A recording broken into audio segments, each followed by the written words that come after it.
Good morning, everyone. It's the end of our week here at City Hall.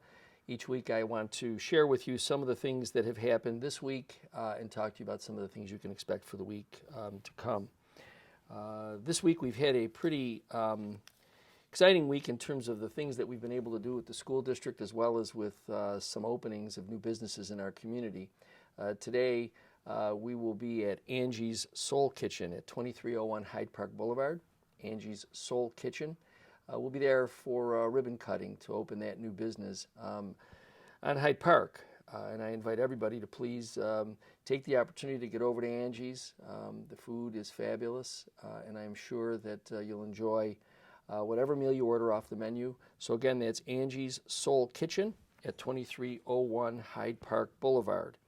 Last night, I had the opportunity to welcome the Archives Pub to its official grand opening on 3rd Street, Archives Pub. The proprietors of Archives Pub are also the proprietors of the Gold Bar. They're side by side, and they're bringing some excitement to our 3rd Street district. So please, if you're out in that area, don't forget, stop into Archives Pub. Most of this week, I also had the opportunity to spend some time with our students in celebration of Black History Month.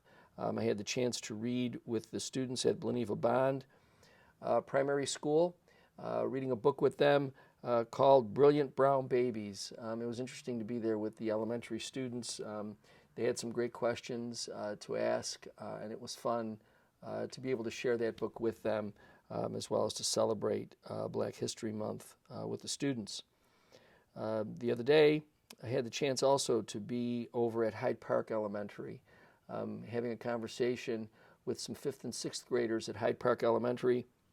Willie Price's program, mentorship program from Boys to Men, designed really, I think, to take these young boys and start to teach them some of the essential elements of what it would be, what is important as you grow through your teen years and into adulthood. So I appreciate what Willie Price is doing with our young people.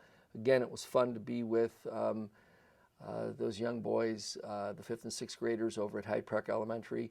They had some interesting questions, some fun questions too. I think I certainly enjoyed myself, and I also think that the students enjoyed themselves as well. So it was an opportunity this week to spend some time with our students and to share some of what happens here at City Hall, as well as to answer some of their questions and find out a little bit more about them too. I want to congratulate the 5 wrestlers from Niagara Falls High School that went to the state championships this past weekend. You know, it's difficult, I suspect. My son was a wrestler, and it's difficult to get yourself to a point where you qualify for state championships. So congratulations to those who qualified, and a special congratulations to Niagara Falls High School senior Jaden Crumpler. Jaden won the state title in the 126-pound division. So congratulations to Jaden. We always appreciate and celebrate our champions. So again, Jaden, congratulations to you. This coming Friday, a week from today, will be the last day that applications for HEAP will be taken over at the John Duke Center. So if you're in need of that assistance, please make sure that you call for an appointment. The number is 297-9324, 297-9324. Please make an appointment. Representatives will be there from the Office of the Aging between 10 a.m. and 12 p.m., but you need to call in advance to make an appointment. So please, if you're interested in getting that assistance, call the number 297-9324. Schedule an appointment. March 10th, a week from today, will be the last day for those applications. We are continuing to move forward with our efforts to hold out-of-town property owners accountable, especially those that are downtown and have been holding property for way too long, decades as a matter of fact. You know, it's interesting to listen to some public officials talk about or defend this property owner who's done really nothing to assist the city in a couple of decades. And in fact, not only have they done nothing to improve their property, but they have also shifted the tax burden, the property tax burden, to each and every one of us. How do they do that? Well, they take their lack of effort and they use it as an excuse for why the property assessment on their properties should be lowered.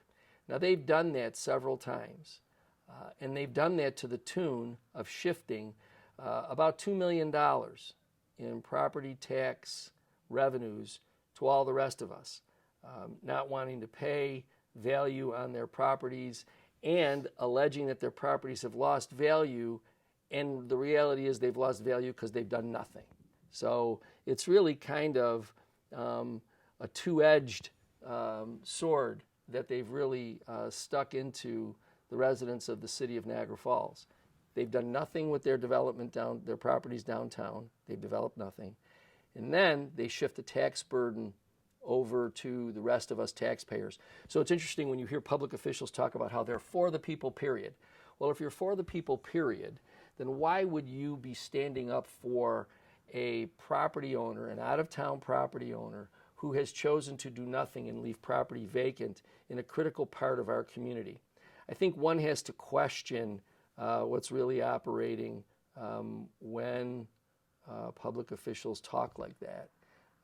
I know that our administration is prepared to take the steps necessary to hold these developers accountable.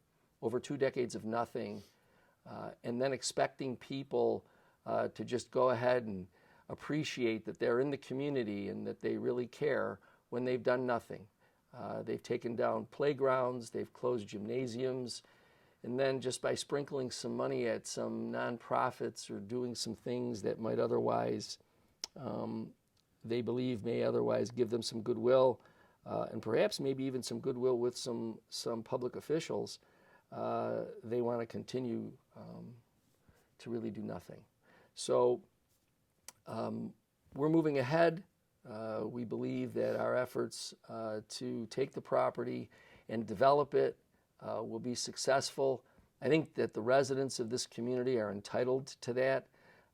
Over 2 decades of doing nothing is long enough, and it's well overdue that we take the steps necessary. If they won't do anything, then we the residents, need to do something. So just an update on the fact that we're moving forward with that process, and we look forward to its conclusion before the end of this year. We are expecting, again, some strange weather for the weekend. As you look out your window now, you'll see the sun is out. I anticipate, based on the information that we've received, that as we go into the afternoon and early evening, some type of precipitation. It may start out as rain and then move into snow and then go into snow for over the weekend. So what does all of that mean? That means that, again, we need to be careful when we're driving. While crews will be out making sure that they're plowing and salting the roads and doing what they can do to try and keep the road surface safe, the other half of that is us being safe. We need to make sure that at intersections and as we're driving down roads, that we maintain a safe speed and that we obey traffic control devices. It's most important. If you want to avoid damage to your vehicle and or causing injury to yourself or to someone else, it's important for each and every operator to make sure that they're safe on the road. So again, I'm going to ask everybody, please, as you're getting out and about this weekend, please remember that road conditions could change rapidly based upon the weather. So be careful as you're out there. Another item to make sure we highlight, March is Women's History Month. I think that it's pretty safe to say that at least in recent history, we have seen some pretty remarkable women achieve some pretty incredible feats. So celebrate the fact that this month is Women's History Month. I'm sure that there are people in all of our lives, women in all of our lives, who have accomplished some pretty fantastic things. So hats off to them as we celebrate Women's History Month.